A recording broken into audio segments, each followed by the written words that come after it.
오늘은 잠언 19장 17절부터 시작되겠습니다. 말씀을 보시면요. 17절 말씀에 가난한 자를 불쌍히 여기는 것은 여호와께 꾸어드리는 것이니 그의 선행을 그에게 갚아주시리라. 자, 원문을 보시면 이렇습니다. 사회적으로 소외되어 있는 빈곤한 자에게 자선을 베푸는 것은 여호와께 이자를 받지 않고 빌려드리는 것이니 그분이 그에게 꼼꼼히 챙겨서 그대로 갚아주시느니라. 자, 우리 성경하고 그 내용이 다르지는 않습니다. 근데 아주 몇 가지 중요한 개념이 여기 있어요.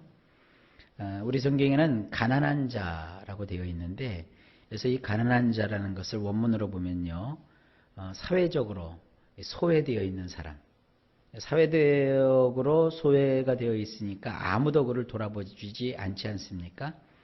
그러한 그 빈곤한 사람에게 자선을 베푸는 거예요. 자선을 베풀어 주면 이것은 여호와께, 우리 성경에는 그냥 꾸어드리는 것이라고 되어 있는데, 여기서 이 꾸어드리는 개념은 이자를 받으려고 꾸어주는 게 아니라 이자를 받지 않고 그냥 이렇게 빌려드리는 것과 같다는 겁니다.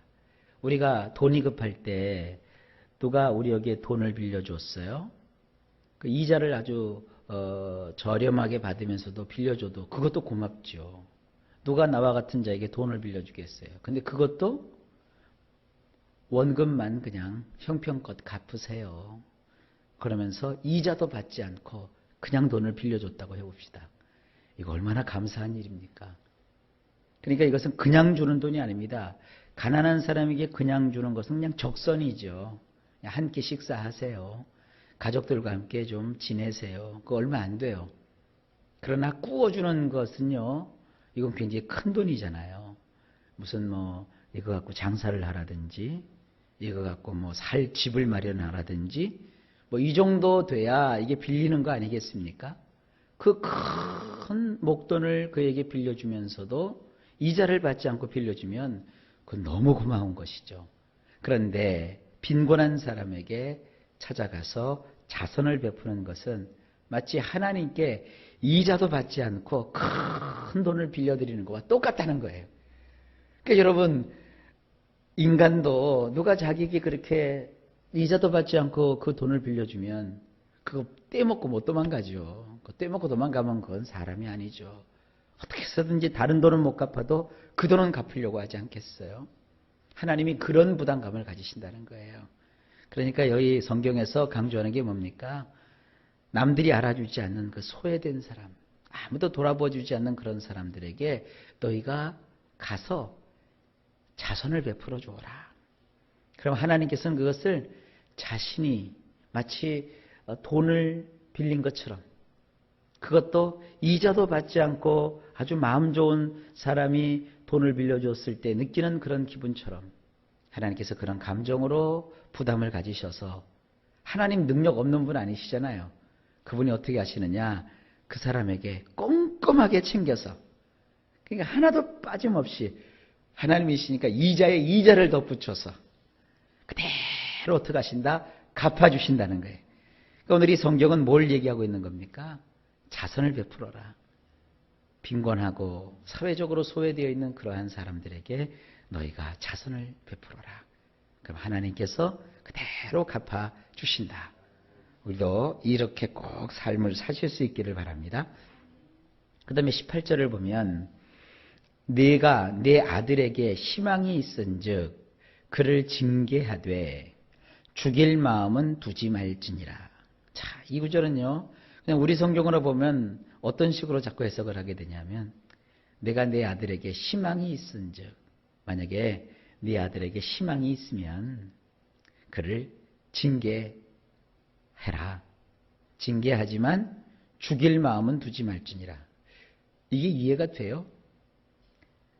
부모가 자식을 죽일 마음을 가지는 그런 부모가 과연 있을까? 그런 생각하시잖아요.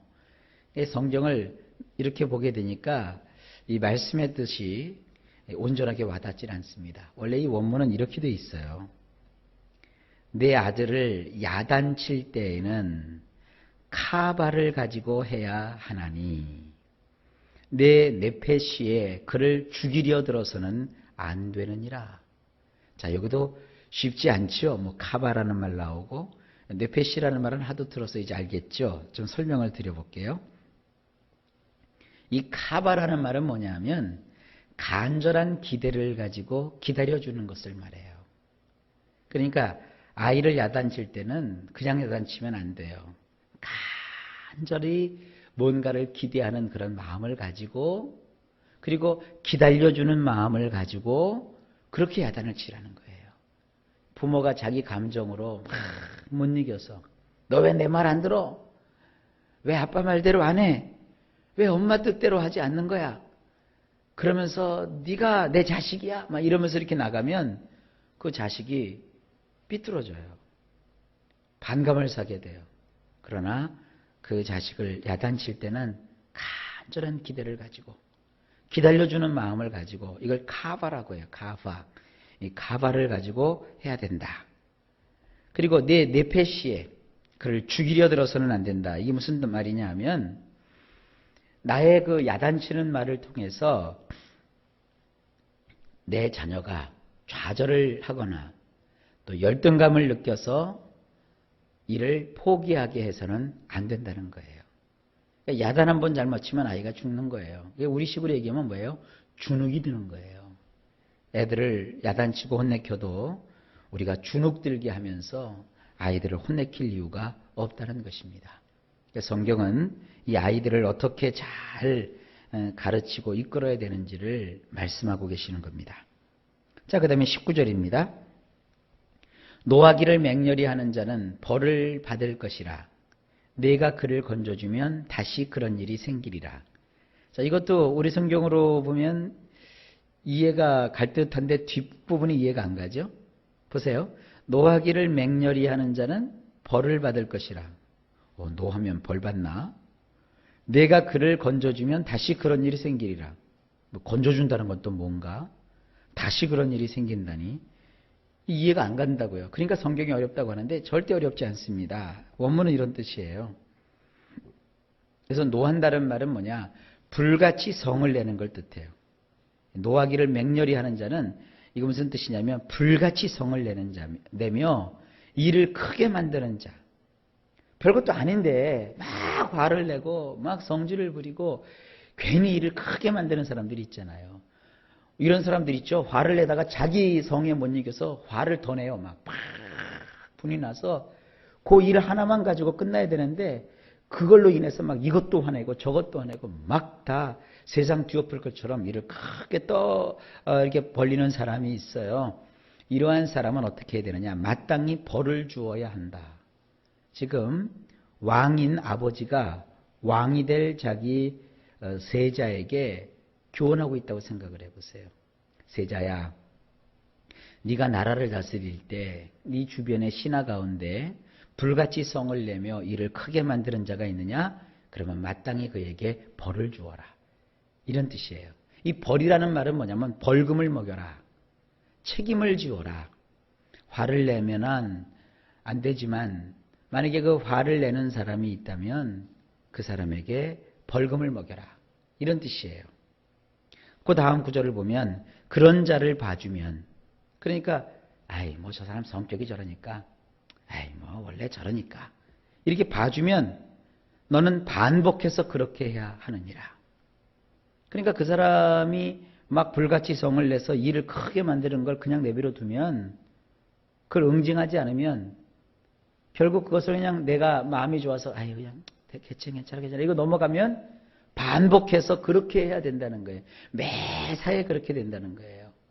그러니까 우리가 주변에서 이렇게 사람들을 대할 때 경우에 합당하지 않게 괜히 쓸데없이 화내고 일 만들고 이런 사람들이 있으면 마땅히 그것에 따른 책임을 느낄 수 있도록 해주어야 됩니다. 그래야 그 사람이 깨닫고 조심하지 그냥 내버려 두면 반복해서 계속 그런 일이 벌어지게 되고 그런 일로 인해서 곤란해지게 되는 거예요. 자식을 키울 때도 마찬가지입니다. 버릇이 없고 막 어른한테 대들고 그러면 아예 처음부터 그러지 못하도록 해야 돼요. 좀 크면은 말 듣겠지. 아니요. 어려서 잘못된 그 버릇은요, 커서도 못 고치는 거 여러분 아시죠? 그러니까 이 성경은 참이 지혜의 말씀입니다. 그래서 괜히 성질 부리고 말이죠. 아무한테나 들이대고 이런 거는 사회성이 결여되는 것이기 때문에 어렸을 적부터 그것은 옳지 않다는 것을 알려주어야 돼요. 여기서 뭐 마땅히 벌을 주어야 된다 그러면 회초리를 들고 때린다 이렇게 생각하시면 안 됩니다. 요즘 그 교육학자들이 참 좋은 걸 많이 가르치더라고요. 아이들이 이 버릇이 나쁘거나 성질을 부릴 때마다 그 페널티를 먹이라는 거예요. 거기에 합당한 벌을 주라는 거예요. 그래서 한 가지 보면 스티커 이렇게 박스를 해가지고 한쪽은 상, 한쪽은 벌 이렇게 하라는 거예요. 그래서 아이가 엄마 말을 잘 듣고 아빠 말을 잘 들으면 그 상에다가 스티커를 하나 딱 붙여주고, 그리고 말을 안 듣고 막 성질 부리고 막 밥투정하면은 그 스티커에다가 벌에다가 이렇게 상 이렇게 딱 붙이라는 거예요. 그날 혼내키지 말고 그거를 일주일이나 한 달 단위로 계산을 해보라는 거예요.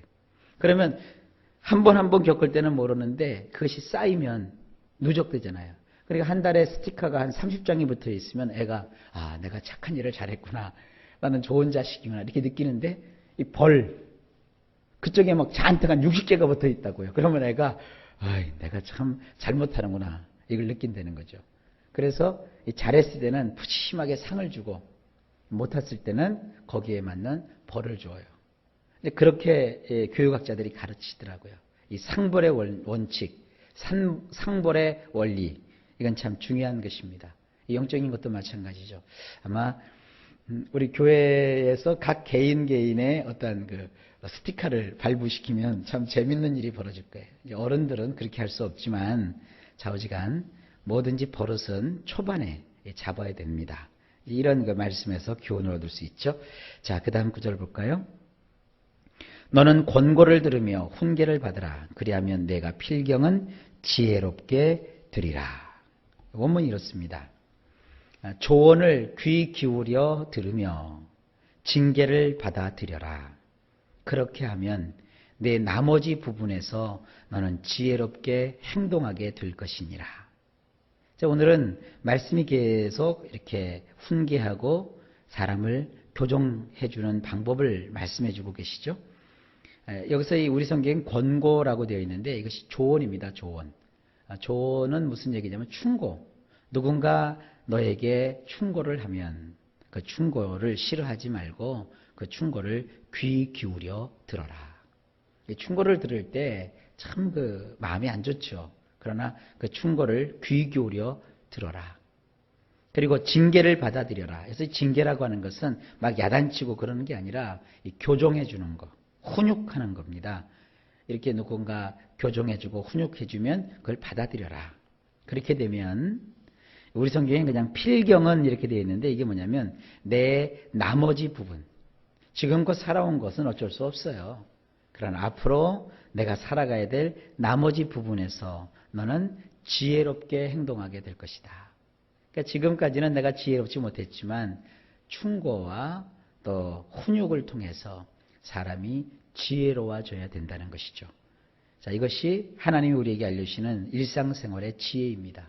자, 예수 믿고 거듭난 우리들 그냥 세상 살아갈 때 은혜로만 믿음으로만 이렇게 살아가는 것이 아닙니다.